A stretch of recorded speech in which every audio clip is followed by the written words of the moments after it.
60 secondes expat. L'actu de la mobilité internationale. Préparé et présenté par Jeanne.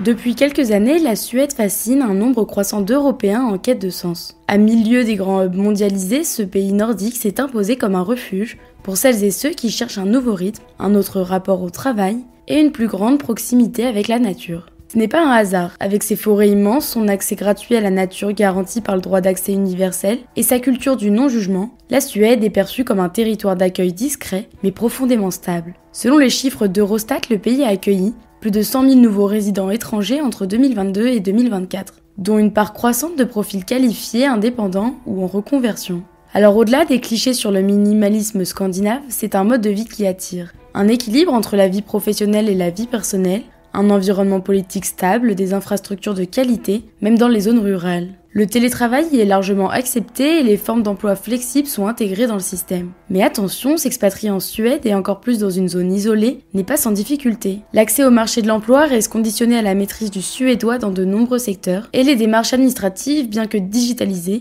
peuvent être complexes pour les non-résidents. Par ailleurs, l'isolement choisi peut se transformer en isolement subi. La question du réseau local, de l'accès aux soins ou de la dépendance en cas de problèmes techniques ou de santé est une réalité à anticiper.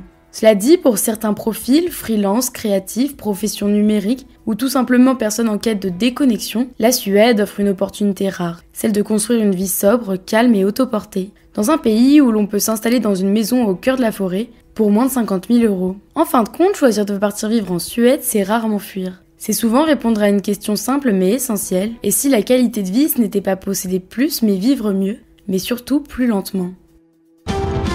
Retrouvez 60 secondes expat en podcast sur françaisdanslemonde.fr